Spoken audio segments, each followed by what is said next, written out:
Agrocampus Radio, Ciencia, Agro y Sociedad. El espacio institucional de la Facultad de Ciencias Agrarias que busca aportar a la discusión sobre territorios rurales, ruralidad y producción agraria. Conduce Vicedecanatura Académica de Facultad.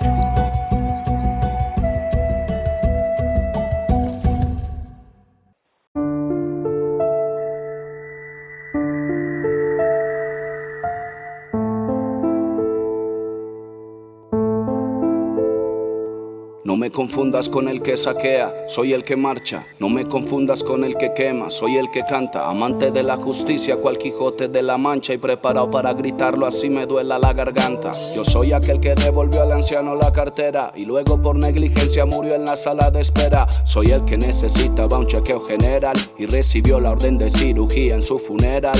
El hijo de la madre con pensión miserable de 1/3 del sueldo mínimo, nunca ajustable. Y a pesar de que el banco ya su casa va a quitarle, la doña para mí siempre trae una cara amable. Yo represento al que en su cuello nunca lleva alhajas, al trabajador que estudia, al estudiante que trabaja, al ateo, al converso, al que cree en el universo y al que siempre lleva en su mochila la coca, el almuerzo. Voy tomado de la mano con la madre soltera, la que siempre da un buen consejo sin que se lo pida. Voy con el señor que vende aguacates en la acera, con el niño sin juguete y la señora que lo cuida. Malabarista de la vida con buen ánimo, que trata de hacer maromas con un sueldo mínimo. Con la sonrisa medio puesta y casi pálido, trabajando horas extras sin chistar porque es un tímido. Buenas noches, les damos la bienvenida a su programa Agrocampus, un espacio institucional de la Facultad de Ciencias Agrarias que busca aportar a la discusión sobre la ruralidad, territorios rurales y la producción agraria. Hoy continuaremos conversando sobre agriculturas para la vida, nombre tomado del libro del maestro Mario Mejía, sobre aquellas agriculturas en sentido amplio que además de producir cuidan la vida, cuidan el suelo, el agua, la biodiversidad, cuidan el tejido social. En la noche de hoy nos acompaña el médico veterinario Gonzalo Telles Iregui, profesor de la Facultad de Medicina Veterinaria y Zootecnia de la Universidad Nacional en la sede de Bogotá, quien conversaremos sobre el siguiente interrogante: ¿la tierra para qué? Le damos la bienvenida al profesor Gonzalo y le agradecemos por aceptar participar en Agrocampus y lo invitamos a saludar a nuestra audiencia y que nos cuente un poco por qué decide ser médico veterinario, cuyos estudios de pregrado precisamente los realizó en la Universidad Nacional en la sede de Bogotá en los movidos años 70.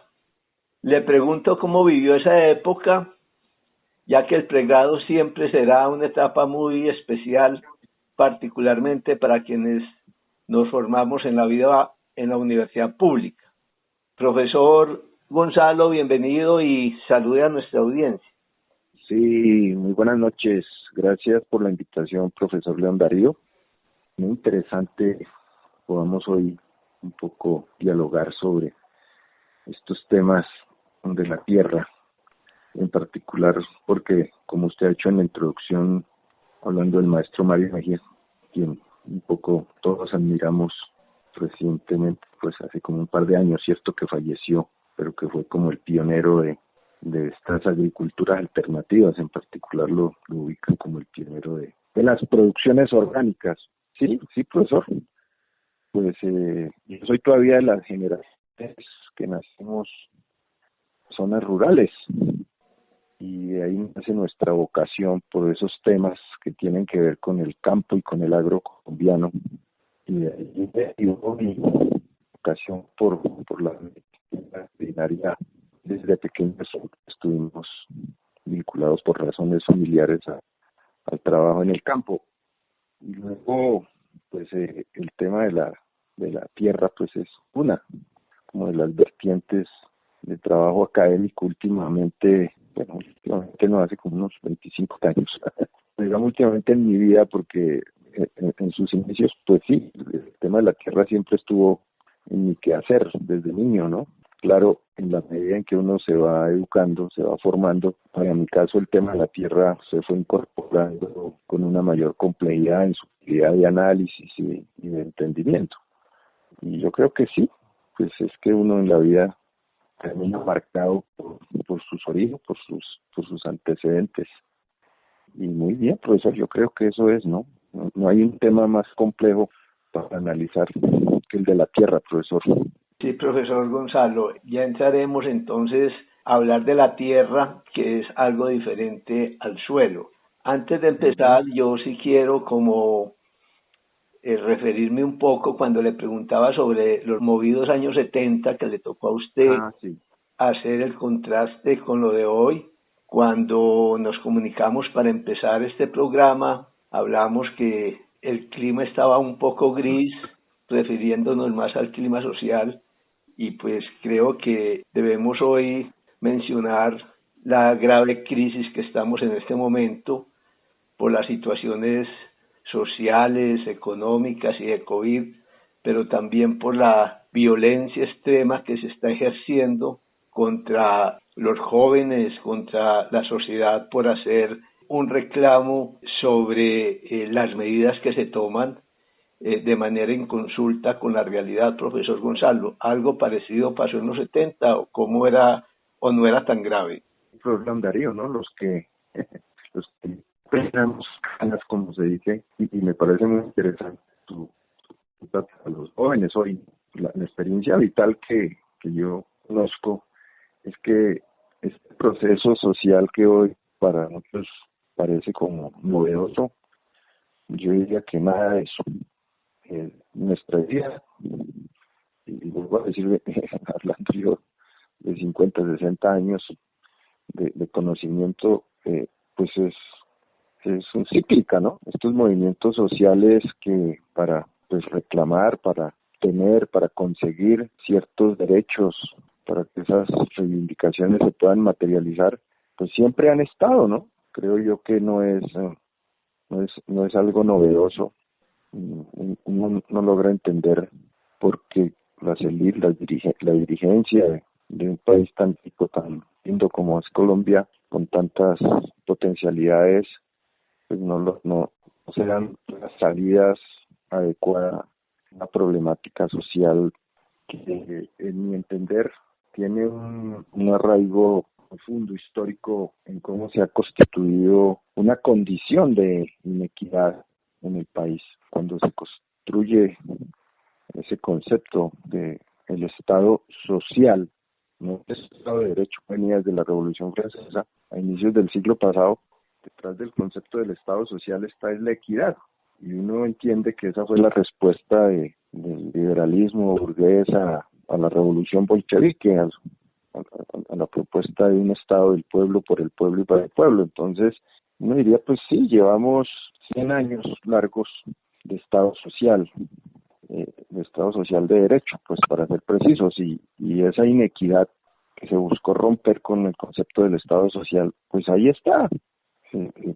No solo en lo que yo puedo hablar de mi vida en los términos biológicos y cronológicos, sino que todos los movimientos agrarios de los años 20, de los años 30, la violencia de los años 40, 50, luego en los años 60, ya con la aparición en el campo, en las zonas rurales, de una violencia con un corte ya mucho más ideológico, y eso luego se extiende sí hasta la época en que yo comencé a estudiar en la Universidad Nacional en Bogotá. El movimiento social fue muy fuerte. Creo que para nuestro tema, pues desde los años 60, la NUC, ¿no? Probablemente después el movimiento se quiebra, se fractura en las líneas Sincelejo y Armenia, pero pues no ha existido, diría yo, en la historia agraria del país un movimiento tan fuerte como cuando la NUC estuvo consolidada, que en realidad puso en jaque la institucionalidad, y tal vez eso es lo que lleva en los años 70 con el pacto de Chicoral y todo esto a fraccionarla y un poco a abrirle las posibilidades al movimiento social rural, pero en lo urbano nunca tampoco fue menos, ¿no? O sea, yo siempre tengo presente que esto ha estado ahí, este problema de la inequidad, de la concentración de la riqueza en muy pocas personas. No estoy inventando nada, todos los días nos lo viven los analistas y los investigadores de las ciencias económicas y sociales y humanas señalados, ¿no? Una de las naciones con mayor inequidad. Siempre el conflicto social ha estado presente y en particular para nuestras temáticas que tienen que ver con lo rural y con la tierra, pues uno recuerda la aparición de la NUC. Históricamente no ha habido un movimiento tan importante como esa Asociación Nacional de Usuarios Campesinos, pero que llegando a poner un poco en jaque la institucionalidad en los años 70 la logran fraccionar en sus dos líneas de Sincelejo y Armenia y prácticamente la controlan, la acaban. Digamos que todo eso se institucionaliza en el Pacto de Chicoral para también bajarle un poco la temperatura al conflicto social en lo rural. Pero digo que eso también ha tenido su correlato en la ciudad, ¿no? Porque el problema de la inequidad, en la riqueza, lo que conlleva a una concentración de la riqueza y a una gran cantidad de ciudadanos marginados de tener acceso a satisfacer sus necesidades básicas, pues siempre ha estado ahí. Y sí, cuando yo era estudiante de la universidad fue muy fuerte el movimiento estudiantil. Me acuerdo que perdimos un semestre en medio de un movimiento de esos en la universidad. Y siempre ha estado en los 80, en los 90, claro, con matices, porque digamos que con la aparición en el campo de todos estos fenómenos del narcotráfico, pues sí, son formas nuevas de violencia, para solo mencionar el paro agrario del 2013, que tal vez el movimiento social más importante que ha habido en los últimos 30 años, es una prueba de eso. ¿Cuáles eran las razones para un movimiento tan fuerte que todos recordamos que el presidente Santos de la época dijo que el tal paro agrario, después cuando casi pierde las elecciones de rodillas decía que se había equivocado? Porque es que ese es un poco, creo yo, el problema, ¿no? No hay respuestas de fondo a ese problema de la desigualdad, de la concentración de la riqueza. Somos una nación tan desigual. Todos los investigadores de las áreas económicas, sociales, humanas, coinciden en mostrarnos así. Y en particular estos temas que vamos a hablar de lo de la tierra, pues es apenas una expresión histórica más de esa desigualdad, de esa inequidad, ¿no? Es lamentable que para conseguir acceso a estos derechos que son tan básicos, tan fundamentales, pues se tenga que llegar a movimientos sociales pues con estos niveles de violencia y de conflictividad, ¿no? Uno esperaría que estas transiciones se pudieran hacer de una manera más armónica, más consensuada, pero parece ser que estamos condenados en la humanidad y en el país a que para conseguir las cosas tiene que ser en medio de una situación a veces tan extremas como las que estamos viviendo, y uno pues sí se duele porque ver estas imágenes con los jóvenes en esas situaciones, heridos, muertos, pues uno piensa que ese no es como la nación que queremos para estas nuevas generaciones, profesor. Por un país sin corrupción. Por un futuro para los niños. Por una vejez digna. Por unos impuestos justos. Por un buen sistema de salud. Por las víctimas del conflicto armado. Por los líderes asesinados.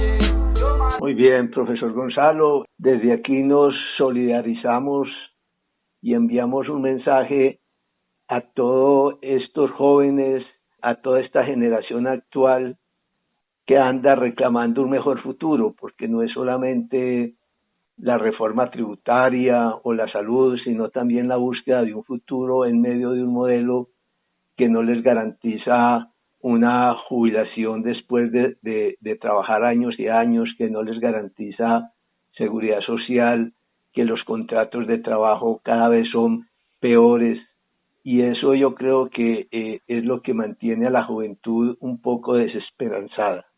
Esperemos pues que esta situación tenga alguna salida especialmente para nuestros jóvenes.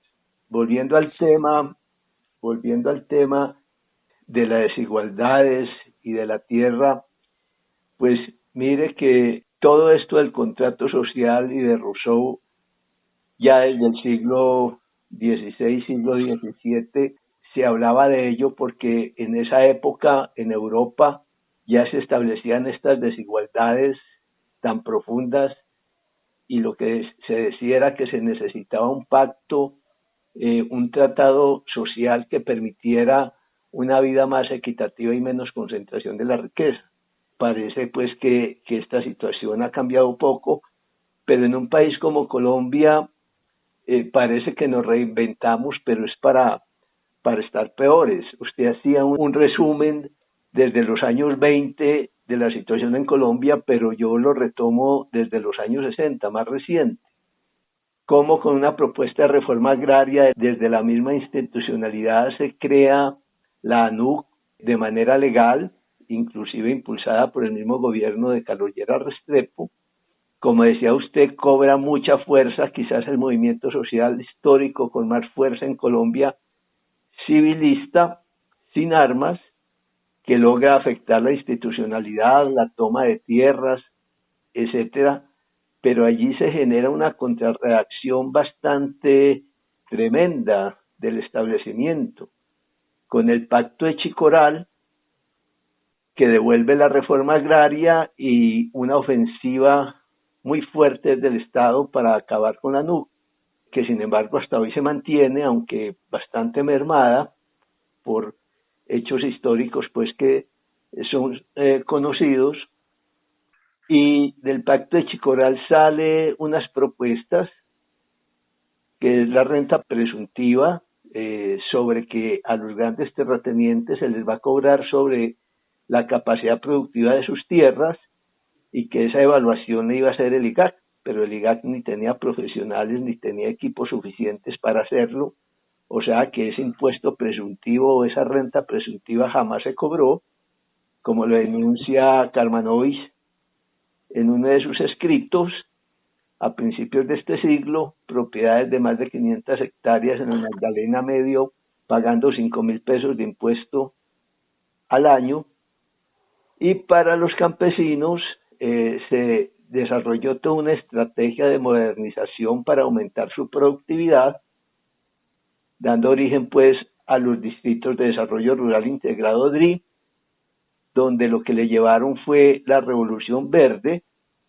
llenándolos de venenos y de insumos que ellos tenían que comprar, y así toda esta productividad, todo este aumento en la productividad y los mayores ingresos fueron a parar entonces a las transnacionales que producían todos estos productos y a los comerciantes de los mismos.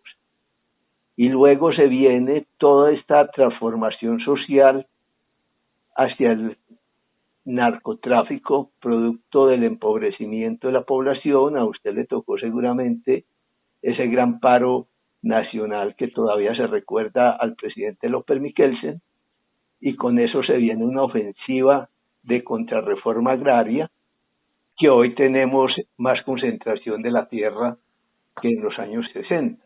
Para terminar con esta introducción, profesor Gonzalo, dice el estudio de la Oxfam del 2016 que para 15 países de América Latina, el 1% de las explotaciones agrícolas de mayor tamaño concentran la misma extensión que el 99%. Y de acuerdo con los últimos datos del censo para Colombia, el resultado es más dramático. El 1% ocupa el 81% de la tierra, mientras que el 99% ocupa tan solo el 19% de la tierra.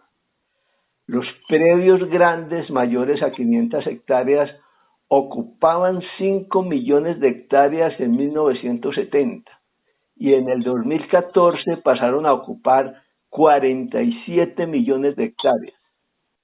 Y en el mismo periodo el tamaño promedio pasó de 1.000 a 5.000 hectáreas. Las explotaciones de menos de 10 hectáreas representan el 81% del total y ocupan apenas el 5% del área, con un tamaño promedio de 2 hectáreas. Entonces, la situación ha empeorado y pues eso explica toda la violencia, toda la inequidad, toda la protesta social. Los líderes salen a reclamar esta situación y los matan, etcétera. Pero le quería preguntar, o empecemos la conversación, profesor Gonzalo, después de esta introducción, que la tierra es más que un bien de producción. Obviamente es un bien de producción muy importante, pero la tierra es más que eso. ¿Qué pudiéramos decir entonces? ¿Qué es la tierra y para qué la tierra? Y usted, que una persona que viene del campo y le ha tocado vivir en lo que es la tierra, ¿cómo podríamos referirnos a ese concepto de tierra, profesor Gonzalo? Sí, profesor León. En realidad, pues es que uno tiene que ubicar esto en un contexto histórico donde los conceptos evolucionan, ¿no? Y un poco para entender el problema de la tierra, quisiera comenzar diciendo que la tierra tiene un valor, una importancia muy distinta para un indígena, para un campesino, que para una persona que está en la ciudad o para alguien que la acapara, lo que denominan un terrateniente, o para un pequeño propietario, para un mediano propietario rural. Y yo diría que para entender históricamente esto, pues sí, cuando uno trabaja, investiga con las comunidades indígenas y con los mismos campesinos, la tierra más que un medio de producción, que evidentemente en una economía capitalista de mercado así termina siendo, pues está vinculada desde lo afectivo, desde lo cultural, porque como lo dicen los indígenas, ¿no? Es la madre tierra, la Pachamama. Ella les da todo, nos da todo, en esencia. Gracias a ella, a que podemos estar sobre esa superficie y cultivar, producir alimentos, en fin, pues existimos como especie humana. Evidentemente, cuando uno ya históricamente ubica la tierra en un contexto de una economía de mercado, donde ya no solo se produce para subsistir como con un valor de uso, que dirían desde la economía política, ¿no? La tierra como un bien supremo que tiene un valor de uso para satisfacer las necesidades básicas, fundamentales de nosotros como especie, los humanos. Pues si la tierra se vuelve una mercancía, o sea, que ya no tiene valor de uso, sino tiene valor de cambio, pues encontramos otra dimensión. Ahora, otro elemento que me parece fundamental es que sí, la tierra corresponde a una categoría económica, ¿no? A uno le hablan de los factores de producción, tierra, trabajo, capital. Ahí aparece el concepto de tierra, pero que aún desde la misma economía se entiende no como lo físico del suelo, sino todo, engloba los recursos naturales, un tema tan importante hoy como el del medio ambiente. Entonces, el concepto de la tierra es multidimensional, ¿no? Claro, en la ciudad el tema es mucho más sencillo porque es que las autoridades, los consejos municipales, los alcaldes, en fin, todos se quejan de que es que no hay tierra para construir más casas o más edificios. Entonces ahí la tierra tiene es como unidimensional, pero eso ya es un problema de economía de mercado llevado a extremo. Yo creo que para quienes hemos vivido y nacimos en la provincia, en el campo, pues de alguna manera sí heredamos un concepto de que es la tierra mucho más amplio, mucho más multidimensional, mucho más complejo. Y bueno, ahora en esta charla es un momento para decir que más allá de la tierra está el concepto del territorio como concepto político, que eso sí que lo hace todavía más complejo, ¿no es cierto, profesor? Profesor Gonzalo, el concepto de territorio. Mire que usted se refiere a una cosa bien interesante, ¿cierto? La Tierra como una porción del planeta multifuncional, la Tierra como valor de uso, la Tierra como ese pedazo del planeta donde la vida existe, a diferencia de esas otras categorías desde la economía, como un factor de producción que generalmente es unidimensional, un factor de producción donde se establece una actividad agropecuaria o forestal o donde se extrae un recurso minero, pero no la engloban en el sentido que es el pedazo del planeta donde se hace posible la vida. Entonces, desde esa perspectiva, a veces no se entiende la lucha por la tierra de los campesinos, de los indígenas, de los raizales, de los afrodescendientes, en el sentido de que esta cultura que nos domina, extendida en el planeta, ven la tierra como un factor de producción y hay que hacerla muy eficiente metro por metro. Mientras que para un campesino, para un indígena y todas estas culturas lo ven es como eso, como un pedazo de planeta donde ellos existen, donde tiene sentido el ser, y ahí es cuando se convierte en territorio. Es una tierra habitada, es una tierra donde una cultura tiene sentido. Entonces es como difícil entender esto para una economía que ahora es muy crematística desde el dinero, ¿no, profesor Gonzalo? Sí, sí, yo pienso que detrás de los movimientos sociales que históricamente se han dado desde el campo, desde las regiones, pues siempre ha estado esa situación, ¿no? A pesar de que los pobladores primigenios acá de la América tenían algunas formas de control sobre la tierra, pues no conocían ni habían desarrollado esa institución de la tierra como una propiedad, ¿no? Era más, como decíamos, la tierra como un valor de uso para esas comunidades.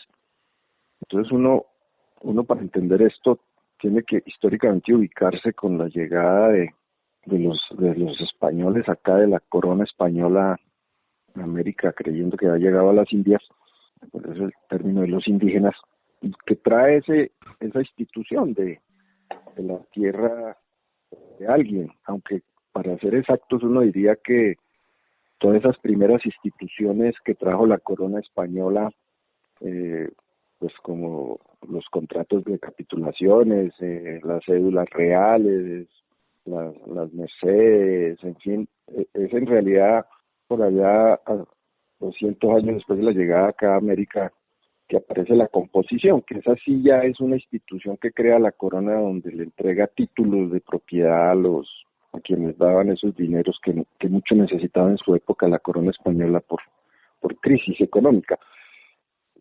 Y yo diría que es a partir de ahí donde la cosa se comienza a complicar mucho más, porque en la medida en que yo tengo una propiedad sobre la tierra, pues eso le da un sentido muy diferente, ¿cierto? La corona había creado los resguardos para ubicar allí a los indígenas. Cerca a las poblaciones que se habían creado estaban los ejidos, que eran tierras también comunales. Entonces eso le da un concepto muy diferente al uso de la tierra cuando es así, comunal, ¿no? Que cuando es mía y yo puedo en ella hacer inversiones y nadie puede entrar y la puedo heredar y todo eso. Entonces, claro, la cosa comienza a cambiar. Y evidentemente en la medida en que nos adentramos ya después del siglo XVIII en una economía de mercado, de intercambio, de producción de excedentes, gracias a los descubrimientos, gracias a una mejora en la navegación, en los mares, al desarrollo de las máquinas.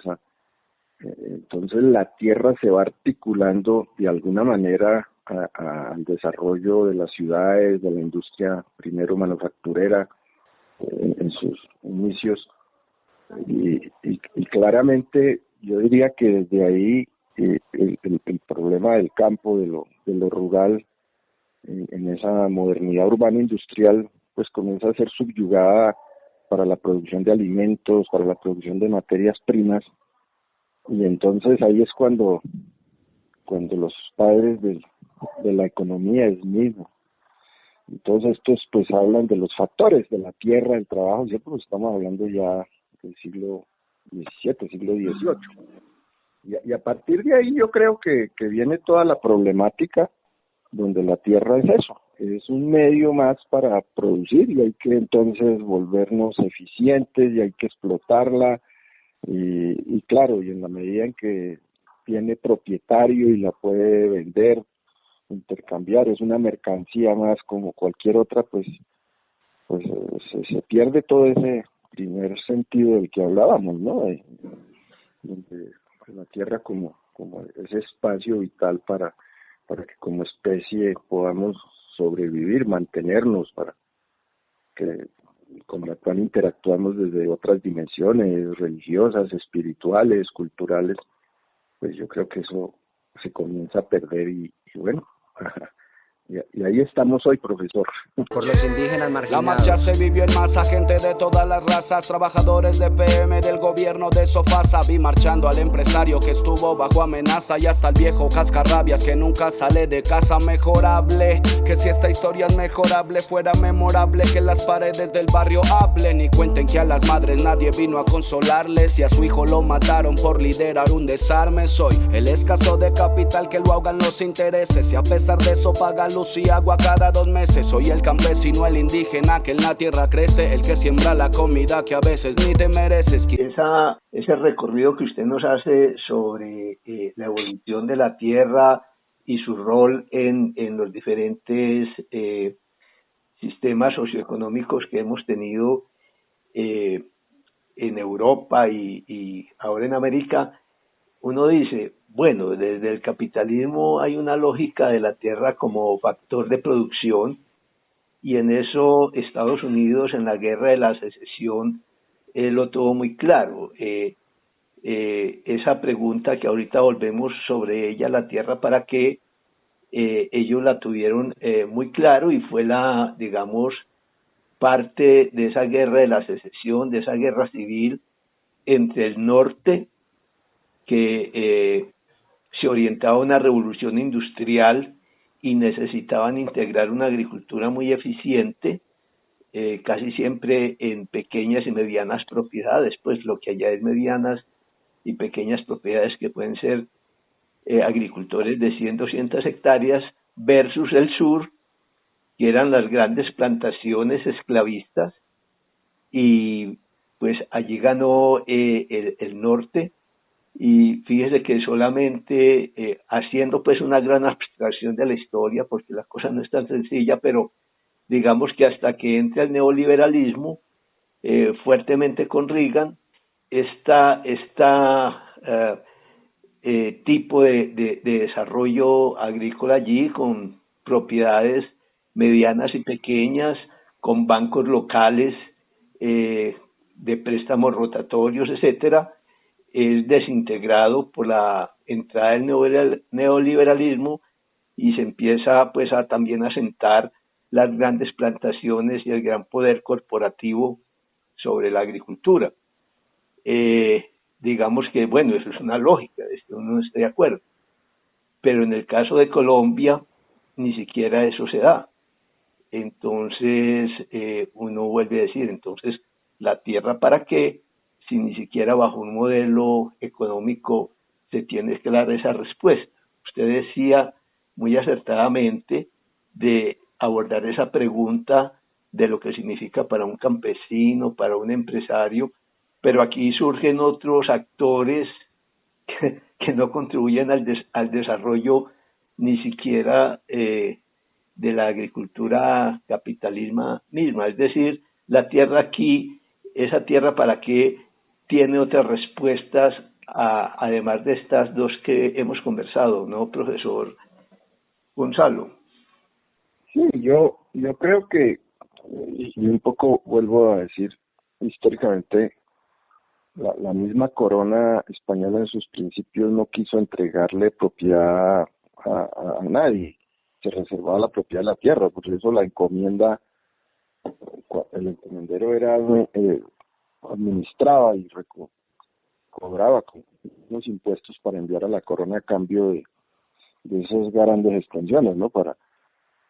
No sé cómo se hará en Antioquia, pero aquí en Cundinamarca, por ejemplo, toda la región del Sumapaz, donde hoy está Fusa como cabecera de esa provincia, eso fue una encomienda, imagínese usted, pero la encomienda le permitía al encomendero hasta 5 generaciones transmitir esa propiedad. Entonces, eso uno tiene que entenderlo, que una vez sí se elimina esa posibilidad de que nadie es dueño, sino que sí se es dueño de la tierra, pues aparecen todas estas posibilidades de las que usted nos habla. Evidentemente, la tierra puede tener, pues de acuerdo a los intereses de los distintos actores, pues múltiples usos, ¿no?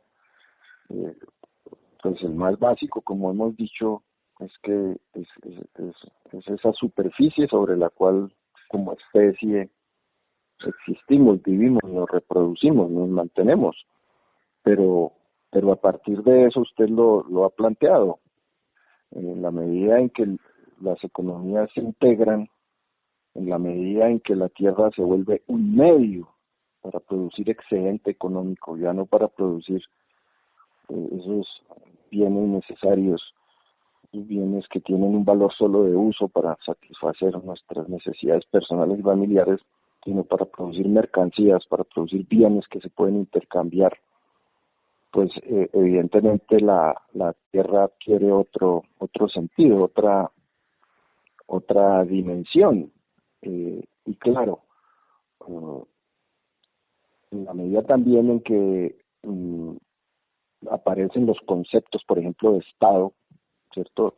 Sobre todo de los estados modernos, pues en esa ficción de lo que es el Estado, el territorio que está hecho a partir de la tierra, tiene unos límites, que es lo que determinan que en el caso nuestro el Estado colombiano tiene un mapa, tiene unos límites con otras naciones.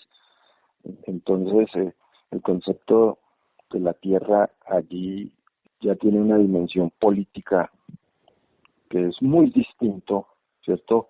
¿Por qué? Porque entonces es que el Estado hace, bueno, al menos en principio así es, ¿no? Es el único que puede hacer el uso de la violencia para garantizar el control sobre el territorio.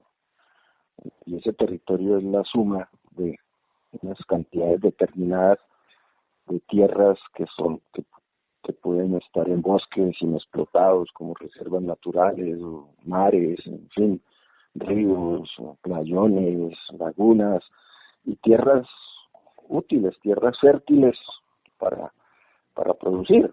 Ahora, cuando el Estado, como ha pasado históricamente en Colombia, es un Estado débil, no presente, muy ausente en las zonas rurales, entonces esos espacios del territorio son copados por otros actores armados o no armados, pero en general es armados, que hacen ese control territorial, y entonces pues se le da un uso a esa tierra, porque el control territorial, siendo un control político, no es como un control ingenuo, ¿no? No es un control político por el control, sino es un control político para tener sobre la tierra y sobre los habitantes que están ahí, las comunidades que están en esos territorios, una posibilidad de unos usos con unas finalidades.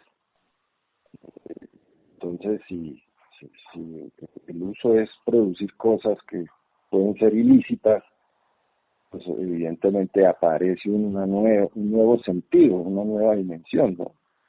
Ahora, desde otra perspectiva, cuando aparecen todos estos desarrollos del medio ambiente, toda esta conceptualización que tal vez a mí como generación joven no me correspondió, pero que hoy sí veo que los jóvenes por fortuna se preocupan, pues uno entiende que entonces aparece otra vertiente de conocimiento de cómo entender el problema de la tierra, ¿no?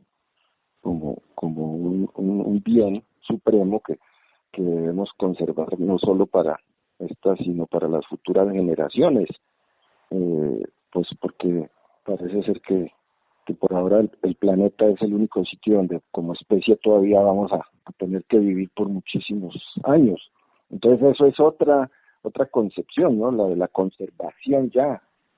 No, el fin ya no justifica los medios, ¿cierto? Entonces hasta los mismos economistas hablan ahora de las economías verdes, o sea, y en la medida en que uno va incorporando las distintas ciencias, las distintas disciplinas, si miramos desde la sociología rural, entonces comenzamos a entender el problema del ser humano, su asociatividad, lo comunitario. Entonces ahí la tierra tiene otro sentido desde lo comunitario, muy diferente al problema de la tierra desde el individualismo, desde mi propiedad. Profesor, yo creo que, por eso le decía, para mi entender, tantos años moliendo este tema de la tierra, es una cosa tan compleja, es un tema muy lindo, pero muy complejo, ¿no? Y yo creo que en parte eso es lo que dificulta que se entienda bien esto y que se le pueda dar una salida integral al problema del uso de la tierra, de su propiedad, de su manejo, ¿no? Hoy dicen que hay una reprimarización, dicen los economistas, ¿no? Una reprimarización de la economía nacional, que esa es otra dimensión de la tierra, ¿no? La de la minería, porque sí, las economías de hace siglos fueron rurales, luego viene el desarrollo urbano industrial, pero ahora dicen, no, en un país como Colombia hay una reprimarización de la economía, o sea que se vuelve muy importante otra vez volver a mirar al campo, pero lo hacen es ya desde este tema de la minería, del petróleo, del carbón, del oro, del coltán, otra mirada, otro sentido de la tierra, ya no es sobre la superficie, sino sobre el subsuelo, y entonces ahí hay toda una nueva institucionalidad que habla que en algún momento el Estado dice, no, lo que está por debajo, eso no es privado, eso sí vuelve a ser público, no siempre eso fue así.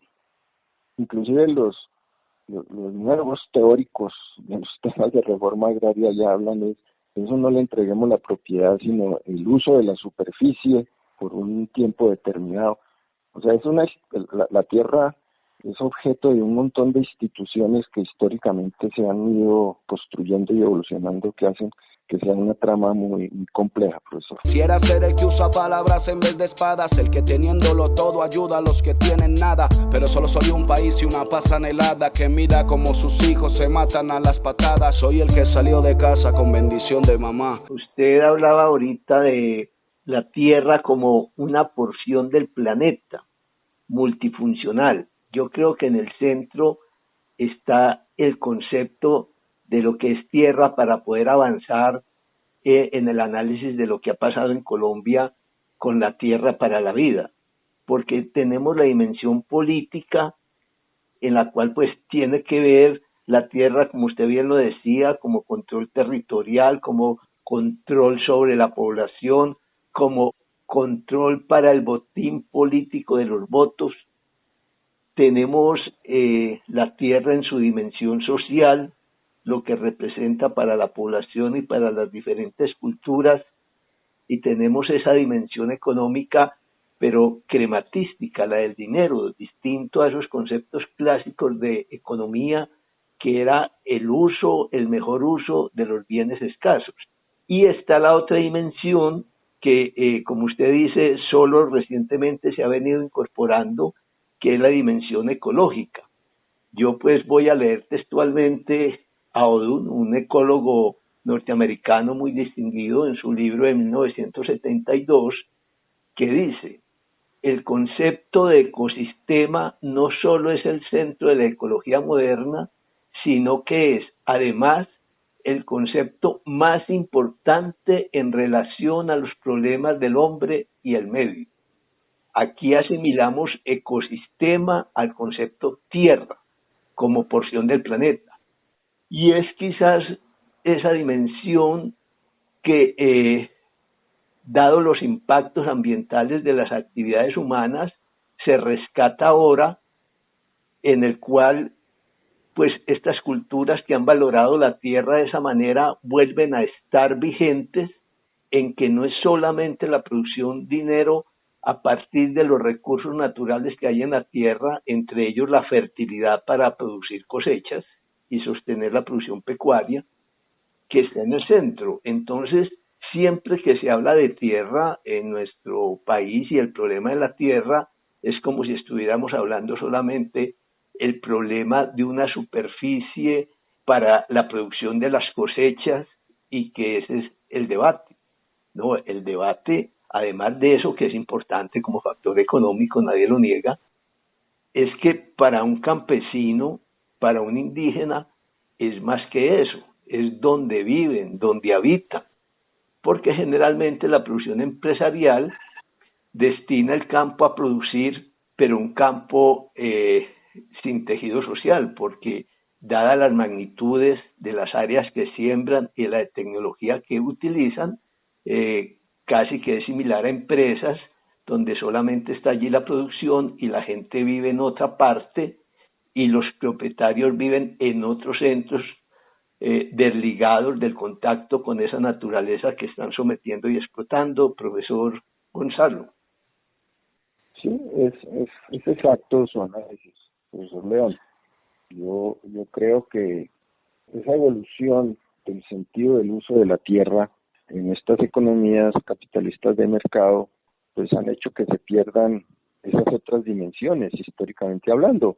Bien lo dice usted, cuando se crea una gran plantación, pues allí las relaciones sociales primigenias que hubo de las comunidades que las habitaron, pues se transforman. Pues realmente sí existen unas relaciones sociales, pero son diferentes, ¿no? De propietario, de empresario, trabajador, que eso es pues muy distinto a una comunidad que está sobre un territorio en el cual construye su modo de vida, su cultura, toda su dimensión religiosa, espiritual. Pues eso evidentemente desaparece, ¿no? Por eso yo decía que desde la sociología lo comunitario sobre la tierra es una cosa totalmente distinta al individualismo de la propiedad. Y claro, evidentemente eso de volver la tierra un medio, un recurso para unos fines, que es ganar plata, que es cada vez más y más excedente, pues eso es lo que ha permitido que el suelo, la superficie, que es apenas otro de los aspectos de la tierra, digamos que también está el subsuelo, pues se agote, ¿cierto?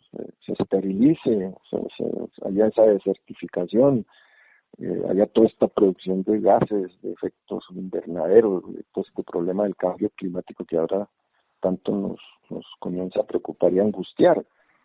Ahí hay un problema, evidentemente, de no entender esa multidimensionalidad y ese problema de cómo integramos los seres humanos, pues nuestra condición de seres que vivimos, que nos reproducimos, que como especie tenemos que sí satisfacer unas necesidades, pero que no puede ser que una lógica económica puramente, entonces ahora cojamos ese recurso natural que es la tierra y le hayamos hecho todo lo que le hemos hecho, porque ahí estamos viendo las consecuencias, ¿no? En la medida en que hacemos un uso inadecuado de la tierra, construimos nuestras viviendas en las laderas, entonces vienen estos derrumbes y todas estas situaciones tan calamitosas en las comunidades, porque como bien dicen por ahí que uno le hace el daño a la tierra como por cuotas, ¿no? Pero ella cobra de contado, ¿no? Entonces estas inundaciones, todo esto, pues yo creo que es que el ser humano todavía no logra integrarse de una manera planificada, ordenada, suficientemente frente al uso de este recurso que es tan valioso y que tiene esa condición, ahí sí desde lo económico, que es limitado, que es escaso, ¿no? Y cada vez somos más seres humanos sobre la misma superficie, y todo eso genera otra problemática que en particular es cuando uno lo mira en lo urbano, porque allí el problema en la tierra tiene otra dimensión producto de esa sobredemanda de seres humanos por superficie, para su vivienda, para obras públicas, para lo demás, ¿no? Yo creo que esa es una reflexión, profesor, que me parece ni los académicos ni los políticos, creo yo, estamos haciendo suficientemente, ¿no? Y que debiéramos hacerla de una manera participativa, donde la comunidad se integre en ese análisis y en esas decisiones de cómo usar ese recurso tan valioso y escaso, porque es limitado, que es la tierra. Creo yo eso, profesor. Sí, yo creo que en eso están y han sido muy activos las comunidades indígenas del Cauca, ¿no? Ya para terminar esta primera parte del programa, invitar al profesor Gonzalo para que entre 8 días nos acompañe y continuar conversando sobre agriculturas para la vida, tierra para la vida. Yo quiero hacer otra cita, en este caso del informe de recursos mundiales, la gente y los ecosistemas, un libro del 2002, se deteriora el tejido de la vida, y se refiere a que, abro comillas, en todos los casos el desarrollo y la seguridad humana están estrechamente relacionados con la productividad de los ecosistemas. Nuestro futuro depende totalmente de su continua viabilidad. Despido al profesor Gonzalo, le extiendo la invitación.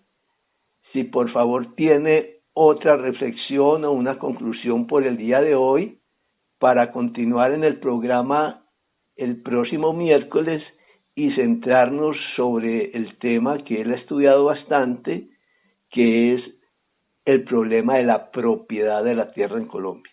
Profesor Gonzalo, bien pueda despedirse si tiene alguna conclusión, y espero me acepte la invitación para el próximo miércoles. Sí, profesor León, con mucho gusto nos volvemos a encontrar para el otro programa y podemos hablar un poco de esa dimensión de política pública que es tan interesante sobre el acceso, el uso, la propiedad de la tierra, política pública que históricamente desde 1961 en el país ya hemos conocido como la reforma social agraria. Y sí, en esta, para cerrar esta parte que es como más contextual sobre el concepto, el uso, el sentido de la tierra, pues sí, recabar nuevamente sobre ese llamado de que me parece que este es un tema tan importante, tan vital, pero que a veces vuelvo y lo digo autocríticamente, desde la misma academia nosotros no lo incorporamos suficientemente, porque usted y yo hacemos parte de comunidades académicas que trabajamos el sector agrario, el sector rural, y allí la tierra es un factor central, pero no siempre introducimos en nuestras cátedras la complejidad de ese análisis tan importante y la necesidad de que no sea solo un análisis hecho desde los especialistas, sino la necesidad de integrar a todos los actores, a las comunidades, a los empresarios, a los jóvenes, bueno, a todo el mundo en entender cómo es esto de la tierra, su sentido, su uso y las consecuencias vienen en esa cita que usted hacía últimamente. Hacer ese llamado a que desde la academia y desde todos los demás sectores de lo que llaman ahora la sociedad civil, abordemos de una manera crítica y constructiva y muy analítica este tema de la tierra, que no solo tiene una dimensión que es la de la propiedad sobre ella como un medio, un factor de producción, sino que tenemos que involucrar eso que usted mencionaba al final, profesor León, donde está el concepto del ecosistema, ¿no? Y uno entendería que así como hay ecosistemas particulares, todo el planeta es un gran ecosistema donde vivimos como especie, y si esto no lo enfrentamos con suficiente rigurosidad y seriedad, las futuras generaciones van a tener serios problemas. Yo le agradezco, profesor, y con gusto nos encontramos para el próximo programa. Y se puso el uniforme sin saber para dónde va, que cuando llegó al trabajo lo enviaron a acribillar y le tocó ayer en la marcha desfilar como un SMAT. Por la paz que nos merecemos, Por una educación ideal, por el derecho a la libre expresión, Por un país sin desplazados. por nuestros recursos naturales, por nuestras selvas, Por los animales. por ti, Colombia.